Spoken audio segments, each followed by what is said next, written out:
Muy buen día, mucho gusto. Mi nombre es Carlos Leal Isla Garza. Soy socio del despacho Leal Isla y Horvath y actualmente presido el Comité de Arbitraje Nuevo León de ICC México.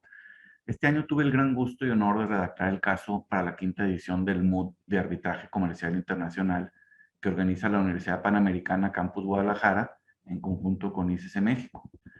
Quiero agradecer a ambas instituciones y a sus representantes por la invitación y además especialmente al doctor Everardo Muñoz por su muy valiosa retroalimentación sobre ciertos aspectos técnicos del caso.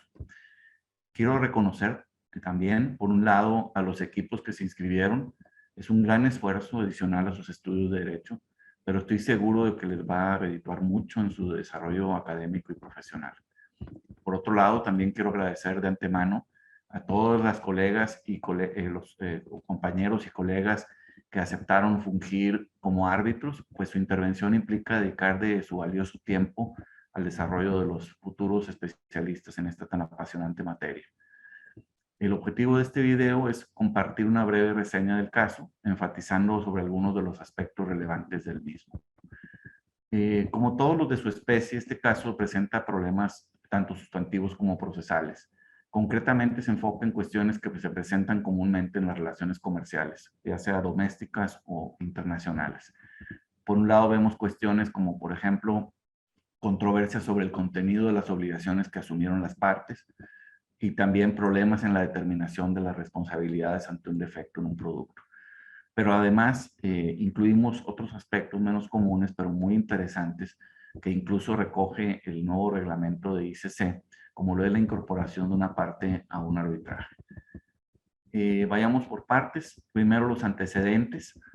Tenemos que las partes en este procedimiento son principalmente tres. Tenemos a Grupo Hospitalario Monterrey, GHM, que es una empresa mexicana dedicada al sector hospitalario. En segundo lugar está Robotech de France, o de Francia, que se conoce en el caso como Robotech, y es una empresa francesa dedicada a la fabricación de productos de tecnología avanzada y fabricante de los robots que suscitaron la controversia. En tercer lugar se encuentra LTD México, que es subsidiaria de Liquid Technologies, que es una empresa de Estados Unidos, y que se dedica a producir el líquido desinfectante. Los hechos se suscitan en torno a la pandemia que todos conocemos, que se generó a principios del año 2020, COVID-19.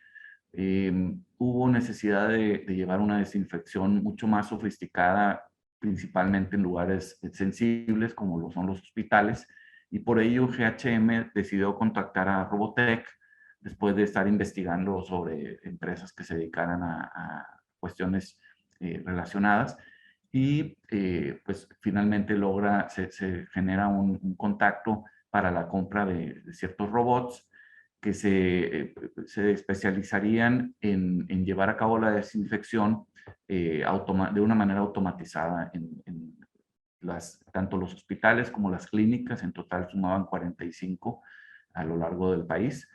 La comunicación que se llevó a cabo con Robotech fue en varias formas.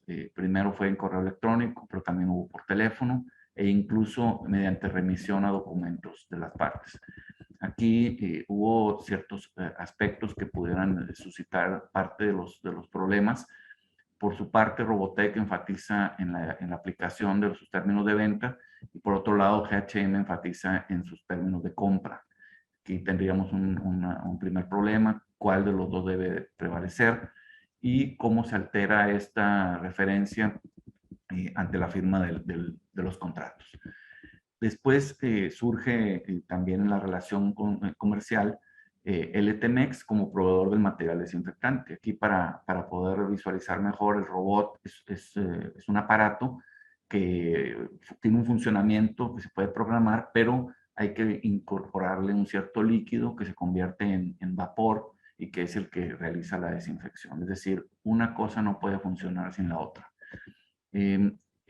Finalmente se lleva a cabo una negociación por parte de GHM con LTMEX y celebran un contrato de compra-venta.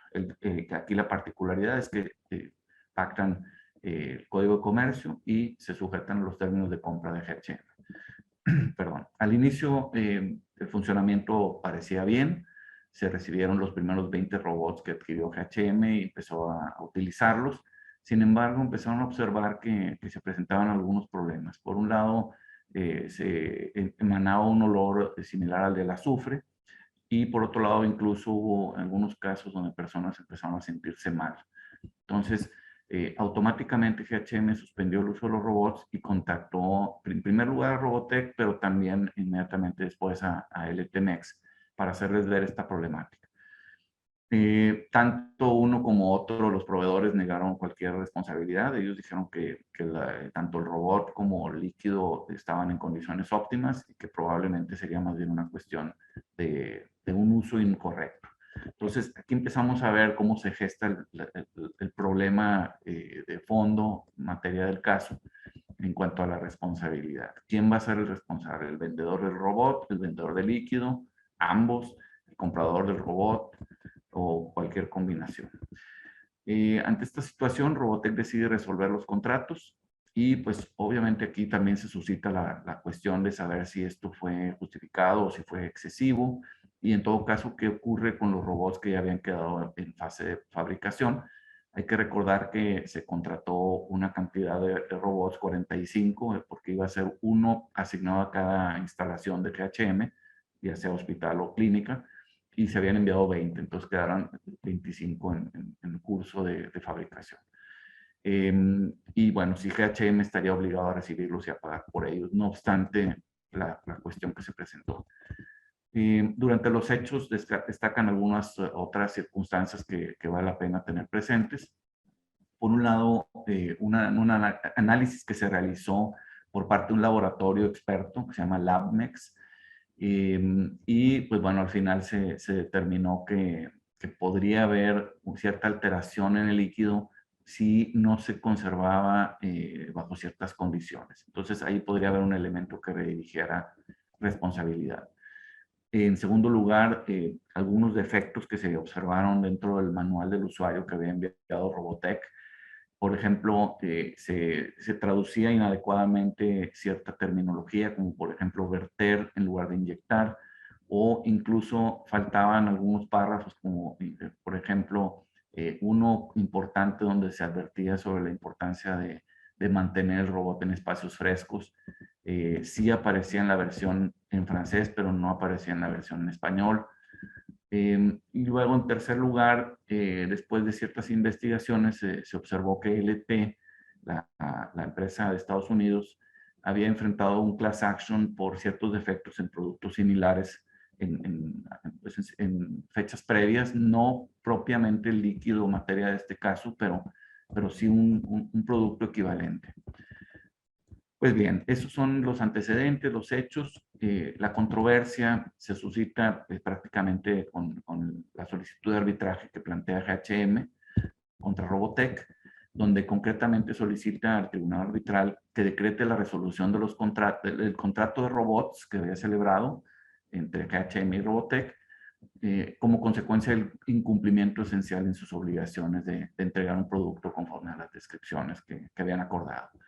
Al mismo tiempo que ordene a Robotech la devolución de la cantidad de 3 millones de euros que había pagado GHM por la compra de los 20 robots ya entregados, que en tercer lugar que ordene el retiro de los 20 robots entregados y al mismo tiempo que se abstenga de enviar los 25 restantes, y finalmente el pago de daños y perjuicios, así como los costos relacionados con el arbitraje.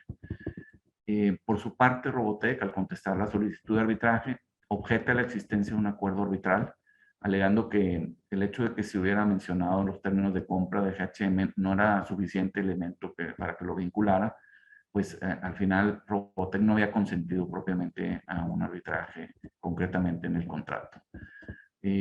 Asimismo, defendía la calidad de los robots y reclamaba a GHM el pago de los 25 robots restantes, pues ya incluso habían sido despachados.